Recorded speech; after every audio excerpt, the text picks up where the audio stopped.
अभ्यास 39। उपाध्यक्ष महोदय, स्वाधीनता के पश्चात देश में सार्वजनिक क्षेत्र का उदय मुख्य रूप से इस लक्ष्य से हुआ कि विशेष महत्व के उद्योगों के विकास का दायित्व सरकार संभाले। उसी नीति के आधार पर गत 2 दशक में अनेक महत्वपूर्ण क्षेत्रों में सरकार ने प्रवेश किया। लेकिन सरकारी क्षेत्र के विस्तार से केंद्रीयकरण तथा एकाधिकार प्रवृत्तियों में न कमी हुई और न वृद्धि हुई है। आर्थिक शक्ति के केंद्रीयकरण को रोकने का सबसे अच्छा तरीका कर भार है। लेकिन हमारे यहाँ की कर व्यवस्था से वह लक्ष्य कृषि आय पर कर मुक्ति तथा अविभक्त हिंदू परिवार के कारण पूरा नहीं होता। लोग कर बचाने के लिए इन 2 मुख्य स्थितियों की शरण लेकर कर बचा लेते हैं।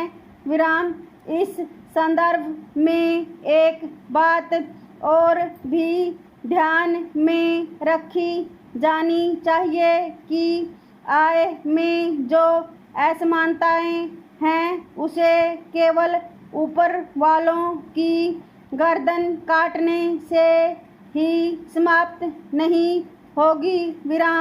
असमानता मिटाने के लिए हमें उत्पादन बढ़ाना होगा ताकि आम आदमी का जीवन स्तर ऊंचा हो सके। अमेरिका एक पूंजीवादी देश होकर भी वहाँ आय की असमानताएं इतनी नहीं हैं जितनी हमारे यहाँ हैं। यहाँ तक कि सोवियत संघ में आय की असमानताएं अमेरिका से ज़्यादा हैं। भारत में सरकारी क्षेत्र को लीजिए। एक छोटे चपरासी को 500 रुपये मासिक मिलता है और सरकारी उद्योग के प्रमुख प्रबंधक को 10,000 रुपये मिलते हैं। इस प्रकार सरकारी क्षेत्र में ही यह अंतर 20 गुना है, जबकि निजी क्षेत्र में तो यह अंतर सैकड़ों गुना तक है। लेकिन अमेरिका में यह अंतर 10-15 गुना से ज़्यादा नहीं है।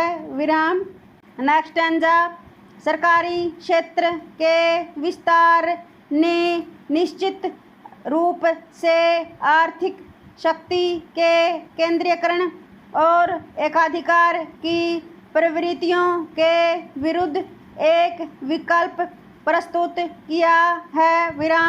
लेकिन यह विकल्प इतना शक्तिशाली नहीं बन पाया है कि केंद्रीयकरण और एकाधिकारी की प्रवृत्तियों को समाप्त कर दे।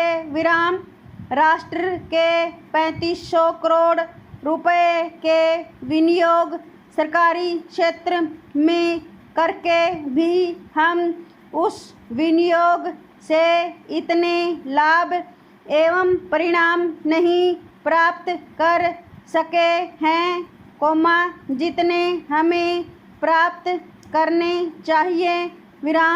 सरकारी क्षेत्र की इस दुर्दशा के अनेक कारण हैं, जिनमें मुख्य है कुशल प्रबंधन का अभाव तथा लोगों में कठिन परिश्रम करने की नैतिक भावना की कमी। आज चारों ओर भ्रष्टाचार का बोलबाला है विराम। छोटे से कर्मचारी से लेकर बड़े बड़े अफसरों तक में यह भ्रष्टाचार फैला हुआ है विराम। आयोजित काम कराने के लिए भी घूस देनी पड़ती है, तभी वह कार्य होता है, नहीं तो तभी वह कार्य होता है, नहीं तो लोगों को परेशान किया जाता है विराम। लोग अपनी इच्छा से घूस नहीं देते, बल्कि ऐसा करने पर उन्हें मजबूर किया जाता है विराम।